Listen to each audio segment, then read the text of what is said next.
بلوچستان میں تمام شاہراہیں کھلی ہیں۔ کوئٹہ میں سیکنڈری امتحانات شیڈول کے مطابق ہوں گے۔ معاون خصوصی وزیر اعلیٰ شاہد رند کی میڈیا سے گفتگو، کہا ریڈ زون میں دہشت گردوں کا داخلہ ناکام بنایا گیا۔ آپریشن میں ہلاک دہشت گردوں کی شناخت کا عمل جاری ہے۔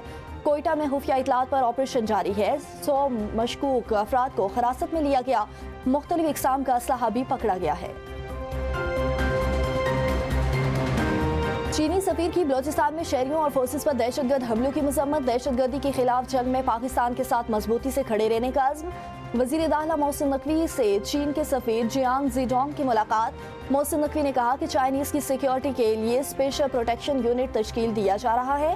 ملاقات میں پاک چین انٹیلیجنس شیئرنگ اور سائبر کرائمز کے شعبوں میں تعاون بڑھانے پر اتفاق، اسٹریٹجک شراکت داری مضبوط بنانے کے عزم کا اعادہ۔ دہشت گردی کے خلاف جنگ مل کر جیتنی جا سکتی ہے۔ امن و امان کے لیے سول حکومت، پاک فوج اور ادارے ایک پیج پر ہیں۔ امن ہماری اولین ترجیح ہے، اس پر کوئی سمجھوتا نہیں ہوگا۔ وزیر اعلیٰ خیبر پختونخوا سہیل آفریدی صوبائی ایپیکس کمیٹی کے اجلاس سے خطاب۔ اجلاس میں صوبائی وزراء، corps commander Peshawar, chief secretary I G police اور اعلیٰ حکام کی شرکت۔ دہشت گردی کے خلاف جامع پالیسی کے لیے سیاسی جماعتوں اور وفاق سے مشاورت ضروری قرار۔ پہلے مرحلے میں دہشت گردی سے متاثرہ علاقوں کو ماڈل گڈ گورننس اضلاع بنایا جائے گا۔ متاثرہ علاقوں میں سیکیورٹی، صحت، تعلیم، روزگار اور بنیادی سہولیات کے خصوصی پیکج کی منظوری کا بھی فیصلہ۔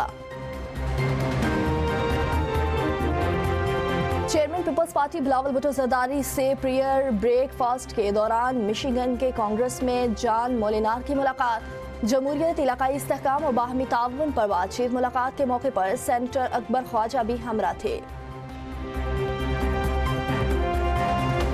پاکستان ڈیجیٹل کو آپریشن آرگنائزیشن کا صدر منتخب۔ عہدہ سنبھالنے کے بعد وزیر آئی ٹی شیزا فاطمہ خواجہ نے کہا کہ آئی ٹی اور سکلز ڈیولپمنٹ کے شعبے میں تعاون بڑھانے کے لیے پرعزم ہیں۔ سعودی عرب کے ساتھ مختلف شعبوں میں تعلقات کو نئی وسعت ملی۔